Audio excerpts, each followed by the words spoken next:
So that really didn't go according to plans now, did it? Unbeaten at home last season, and I said that it will be pretty much impossible for us to replicate that sort of form this season. And I was right. We lost our first home game this season. Hello everyone, welcome back. It's time to get into the Chelsea review.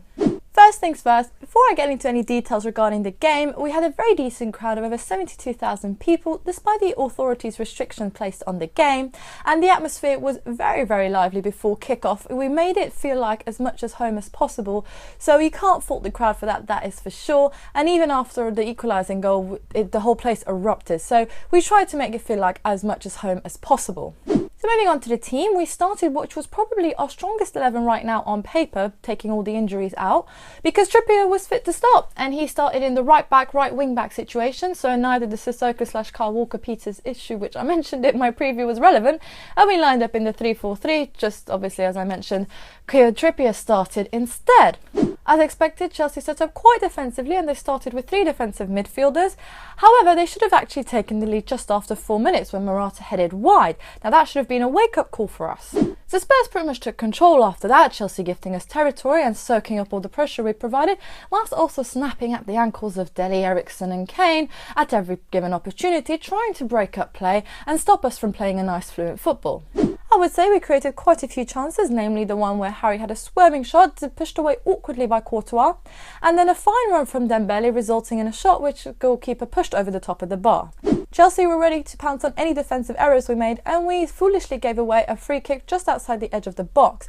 And just like against Burnley, Alonso took the free kick and he put it in the top corner once again with Lloris helpless.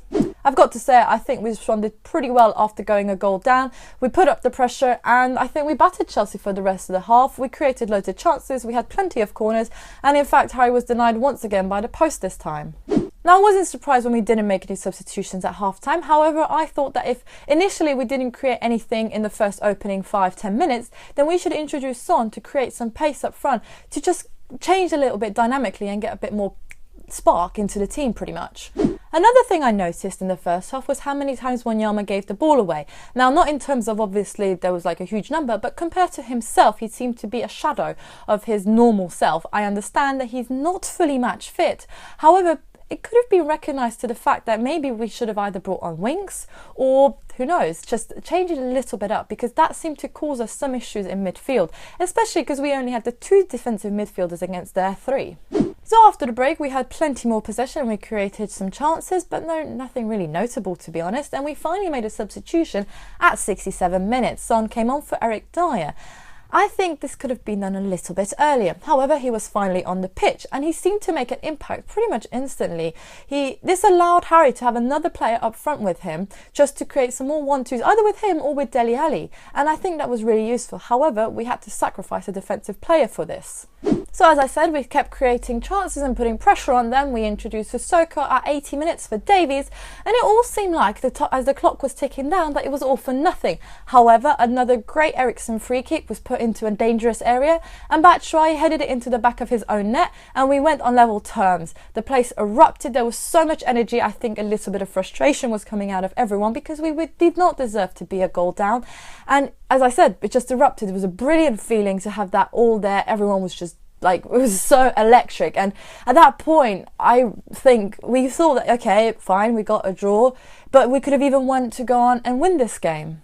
However, it wasn't meant to be. Chelsea continued to just rely on playing on the break, and we gifted them the chance to win the game. Some sloppy play by Wanyama. He was obviously tired at this point, and he gave the ball away again, as I said, pretty much uncharacteristically to his usual self. And then a shot which Lloris should have dealt with, to be honest. That's the truth right now.